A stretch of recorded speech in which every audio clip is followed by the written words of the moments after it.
جب بھی کوئی بے وفائی کرے قدم قدم پہ آپ کو اس کے تجربے ہوگے، تو ایک ہی جملہ بولا کرے، اللہ تو ہے نا، اور میں آپ کو لکھ کر دیتی ہوں۔ اللہ آپ کو اپنا آپ محسوس کرائے گا کہ اے بندے میں ہوں تیرے لیے، تو نے مجھے پکارا، میں ہوں۔ وہ ایسی شکل میں غیب سے مدد لائے گا کہ آپ حیران ہو جائیں گے، کیونکہ یہ میرے ساتھ کئی دفعہ ایسا ہوا ہے کہ جن بندوں سے توقع کی کہ یہ کام میں ساتھ دیں گے وہ چلے گئے، اور اللہ اس سے بہتر لوگ لایا۔ کسی بھی ضرورت میں اس کو پکار کے تو دیکھیں۔ یہ جو ہے نا کہنا ایاک نعبد و ایاک نستعین، یہ اتنا آسان نہیں ہے، یہ زبان سے بولنا بہت آسان ہے، لیکن اس کو حقیقی معنوں میں شعور کے ساتھ کہنا بہت مشکل ہے کہ صرف تجھ سے ہم مانگتے ہیں، اور لالچ لوگوں سے رکھتے ہیں۔ زبان سے کہتے ہیں صرف تجھ سے مانگتے ہیں، اور دل میں لوگ بسے ہوئے ہوتے ہیں کہ یہ مدد کرے گا، وہ فلاں کے پاس یہ ہے۔ نہیں، ان چیزوں سے اوپر اٹھ جانا چاہیے۔ رازق کون ہے؟ اللہ ہے۔ مالک کون ہے؟ کس کے پاس جانا ہے؟ اللہ کے پاس جانا ہے۔ تو اگر وہ راضی ہے تو سبھی کچھ ہمارا ہے۔ تو اس لیے ہم کیا چاہتے ہیں؟ بس فوری کچھ چیزیں ہاتھ میں آ جائے، کوئی ایسے ورد وظیفے ہوں کہ جنت کما لیں، اور کوئی شارٹ کٹس ہوں کہ جس سے، تو ہم نے ہمیشہ کی زندگی جینا ہے، آخرت میں ہمیشہ کے لیے رہنا ہے، اس کے لیے اللہ تیار کر رہا ہے، چھان پٹک کے ایسے مشکلوں میں ڈال کے خالص کر کے۔ اور اسی لیے مومن پر وہ جو موت کی تکلیف آتی ہے نا، وہ بھی ایک، پہلے میری سمجھ میں نہیں آتا تھا کہ اتنے نیک لوگ اور ان پہ کیوں تکلیف آتی ہے، دل ہول جاتا ہے بعض تکلیفیں دیکھ کر، حالانکہ وہ لوگ واقعی نیک ہوتے ہیں۔ ہم دیکھ رہے ہوتے ہیں کہ وہ اس کے ساتھ بڑی تکلیف پیش ہے، اور اللہ کو پتا ہوتا ہے کہ وہ اس کے درجے کتنے بلند ہیں جس جگہ پہ اس نے ہمیشہ رہنا ہے۔ اس کے علاوہ آپ دیکھیے کہ بعض لوگ مالی معاملات میں بہت پریشان رہتے ہیں، اور جب وہ دیکھتے ہیں کہ لوگوں کے پاس بہت کچھ ہے تو اور بھی غمگین ہو جاتے ہیں، اور بھی حسرتیں پیدا ہو جاتی ہیں۔ اگر وہ صرف ایک حدیث یاد رکھے نا، صرف ایک، کہ ایسے لوگ یعنی جو دنیا میں غریب ہیں اور پھر بھی دین پر ہیں، اللہ کو راضی کرتے ہیں، وہ جنت میں نصف دن یعنی 500 سال پہلے چلے جائیں گے۔ دنیا میں قارون بھی کیا 100 سال جیا تھا؟ اگر کسی کے پاس قارون کا خزانہ بھی ہے، اتنا مال ہے، تو بھی کوئی 100 سال انجوائے نہیں کر سکتا اس سے۔ اور آخرت کا ایک دن کتنا بھاری ہے۔ آج اگر ہم صبر کرتے ہیں، ہمارے پاس مال کم ہے یا ریسورسز کم ہے یا تکلیف میں ہم کسی وجہ سے کہ نہیں ہے کھانے کو، نہیں ہے رہنے کو، 100 مسائل ہو سکتے ہیں، لیکن اگر صرف یہ یاد رہے نا کہ ان سب مالداروں سے 500 سال پہلے جنت میں چلے جائیں گے، کوئی غم ہی نہ رہے۔ ایسے سارے غریب یہ سمجھے کہ ہم زیادہ خوش قسمت ہیں، ہم پہلے وہاں چلے جائیں گے۔ لیکن یہ جب ہی آئے گا نا جب آخرت کا یقین ہو۔ ہم کہتے تھے ہمارا آخرت وہ ایمان ہے، حقیقی معنوں میں کوئی ایمان نہیں ہے۔ اللہ کے وعدے سچے ہیں، جب زبان سے بولتے ہیں سچے ہیں، لیکن دل میں نہیں اترا کہ اللہ کے وعدے سچے ہیں، کیونکہ ہمارا طرز زندگی نہیں بدلا، ہماری سوچ نہیں بدلی، ہمارے رویے نہیں بدلتے، کیونکہ ہمارا اندر نہیں بدلا ہوا۔ تو دنیا کا کوئی غم آخرت کے مقابلے میں کوئی غم نہیں، اور دنیا کی کوئی خوشی، اللہم لا عیش الا عیش الآخرہ واغفر الانصار والمہاجر، اصل چیز ہے کہ ہماری بخشش ہو جائے۔ بعض اوقات اللہ تعالیٰ نے کسی کو بلند درجے دے رہے ہوتے ہیں، اب ہم دن رات بھی قرآن پڑھ رہے ہیں، ہم پتہ نہیں کیا کیا کر رہے ہیں، لیکن مثال کے طور پر اگر آپ کو یہ فاصلہ طے کرنا ہے، کتاب سے ہی سمجھاتی، مثلاً یہاں آپ کھڑے ہیں اور یہ جنت الفردوس ہے مثلاً، اب آپ جتنی بھی نمازیں پڑھ رہے ہیں، روزے رکھ رہے ہیں، صدقہ خیرات کر رہے ہیں، اس سے آپ صرف اتنا تک پہنچ پائیں، صرف اس حصے تک پہنچے ساری زندگی کی عبادت ملا کے۔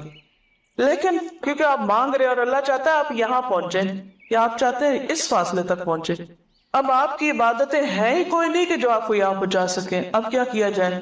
اب اللہ تعالیٰ کسی امتحان میں ڈالتا ہے، کسی تکلیف میں ڈالتا ہے، کسی کو مال کی کمی دیتا ہے، کسی کو اولاد کی دیتا ہے، کسی کو کوئی اور چیز نہیں دیتا۔ اگر وہ اس پر صبر اور شکر کرتا ہے تو یہ فاصلے تیزی سے یہ طے ہو کے یہاں تک پہنچ جاتا ہے بندہ۔ یہ جو صبر ہے اور شکر ہے، یہ دو پر ہے جس سے مومن اڑتا ہے، اور وہ تیزی سے فاصلے طے کر کے جنت الفردوس تک پہنچتا ہے۔ تو بعض وقت ہماری عبادتیں، ذکر، صدقے، خیرات یہ کافی نہیں ہوتے، کیونکہ ہم کیا کہتے ہیں، ہم نے اتنی عبادت کر لی پھر کیوں مشکل آ گئی؟ یہ کہتے ہیں نا اکثر کہ اللہ میں نے تو بڑی نیکی کے کام کیے پھر کیوں مشکل آ گئی؟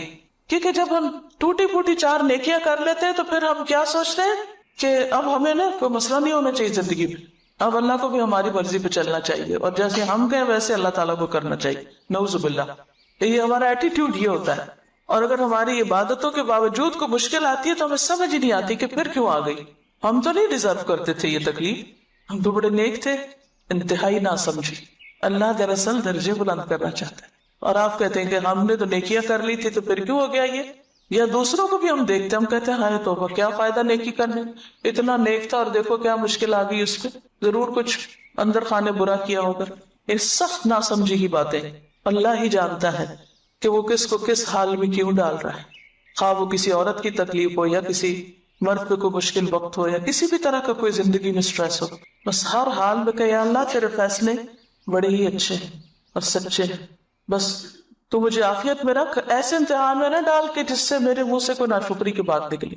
وہ وقت ہوتا ہے خود کو کنٹرول کرنے کا کہ منہ سے ایسی بات نہ نکلے جو اللہ کو ناراض کر دے, ہمارے رویے میں اور دل میں ناشکری نہ آئے کہ جو خدا کو ناراض کرے, کیونکہ زندگی کا امتحان بڑا سخت ہے. کل میری ایک اپنی پرانی اسٹوڈنٹ کے ساتھ ملاقات ہوئی تو اس کے شادی کو کافی عرصہ ہو گیا, بچے نہیں ہوئے. تو جب مجھے ملی تو میں نے دعا دی, من کر اللہ تمہیں صالح اولاد دی. تو پھر اس نے اپنا تھوڑا سا شیئر کیا, کہنے لگی کہ ایسا ہے کہ میرے ہسبینڈ میں کچھ مسئلہ ہے. تو میں نے اس پہ کہا کہ اچھا. کہتی کہ بات یہ ہے کہ اگر بچے نہیں تو ایک مسئلہ ہے نا, اور اگر بچے ہوں تو 1000 مسئلے. کتنی خوبصورت بات ہے, ورنہ ایسی لڑکیاں سارا وقت فرسٹریشن کا شکار رہ سکتی. میری شادی یہاں کیوں ہو گئی, اب آپ دیکھیے کہ رشتے ملنا ہی مشکل ہے والدین کے لیے. ایک مثال ہے, رشتے ملنا ہی مشکل ہے. اللہ نے اگر ایک ٹھکانہ دے دیا, شوہر دے دیا, قدر کرنے والا ہے, اب اس بیچارے کے بھی بس میں نہیں, اب وہ علاج بھی کرا رہا ہے, اچھا سلوک بھی کر رہا ہے, ٹھیک ہے. اگر یوں دیکھا جائے کہ عورت کو کیا حق ہے اور قانونی طور پر آپ دیکھیں تو ٹھیک ہے, عورت یا خلا لے سکتی ہے, بڑی جینوئن ریزن ہے, الگ ہو سکتی ہے, لیکن کوئی گارنٹی ہے الگ ہو کے کہیں اور شادی کرے تو لازم بچے ہوں, کوئی گارنٹی نہیں. ٹھیک ہے, وہ اس کی اپنی چوائس, وہ کرے نہ کرے وہ ایک الگ مسئلہ. میں اس وقت قانونی بحثوں میں نہیں جا رہی, میں ایک پریکٹیکل سچویشن کو دیکھ رہی ہوں کہ ایک ماں باپ کے ویسے 5 بیٹیاں ہیں, ایک بیٹی کے ساتھ کچھ ایسا حادثہ ہو جاتا ہے. اب اگر وہ واپس آتی ہے تو پہلیوں کی بھی شادی نہیں, یہ کہاں جائے گی, یعنی کتنے ہمارے معاشرتی مسائل ہیں. اب اگر یہ اپنے گھر میں عزت کے ساتھ بیٹھی ہے, اچھے انتظار میں دعا کر رہی ہے, ہر چیز اللہ کے ہاتھ میں ہے, اور ایک پازیٹیو سوچ کے ساتھ جی رہی ہے اور خوش ہے اور مطمئن, اتنا پرسکون چہرہ اس کا, میں حیران رہ گئی. اتنے مزے سے کہتی ہے کہ بچے نہیں تو ایک مسئلہ ہے نا, بچے ہو گئے تو 1000 مسئلے ہو گئے. اس کو کہتے ہیں پازیٹیو سوچ.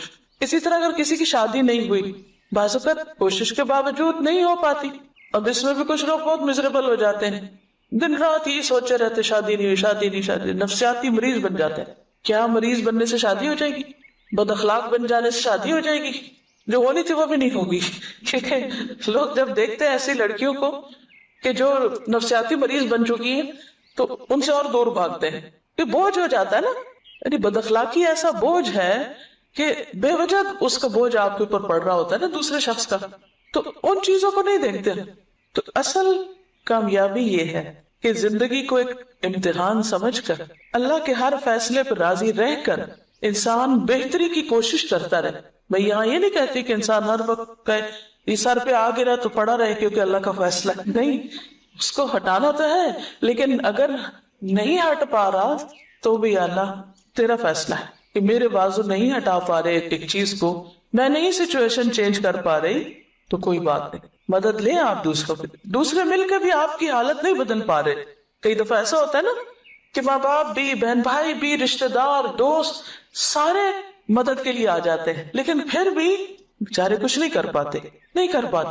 پھر کیا کیا جائے, اللہ کی رضا پہ راضی رہے نا انسان, کیونکہ ہم بندوں سے توقع رکھتے ہیں یہ ہمارا مسئلہ حل کر دیں, اور جب وہ بیچارے نہیں کر پاتے تو پھر ان سے ناراض بھی ہو جاتے, تو وہ ہمارا مسئلہ کیوں نہیں حل کرتے. بھی وہ خدا تھوڑی ہے کہ تو کر دیں گے کچھ, وہ بھی انسان ہے, وہ بھی کمزور ہے. تو بگر پکچر میں دیکھا کرے اپنے مسئلے کو, صرف اپنی ذات پہ فوکس نہیں کیا کرے. کوئی بھی مسئلہ چھوٹا ہو یا بڑا, آخرت کو ساتھ رکھ کے نقشہ بنایا کرے کہ آخرت کے مسائل, دنیا کے مسائل, ان سب میں اس مسئلے کی کیا حیثیت ہے. کچھ بھی نہیں, ہم سے زیادہ تکلیف دہ حالات میں ہیں کچھ لوگ, نہ مبتلا کر دے. بالکل. تو اس کے لیے ہمیشہ, کیونکہ ویسے مجھے بہت مسائل سننے پڑتے ہیں, یعنی مختلف لوگ مختلف طرح سے اپنے مسائل بیان کرتے رہتے ہیں, تو مومنٹ کوئی شخص سٹارٹ کرے مسئلہ بیان کرنا تو فوراً دعا پڑھنا شروع کر دے, الحمدللہ الذی عافانی مما ابتلاہ بہ, کثرت سے یہ پڑھا کریں.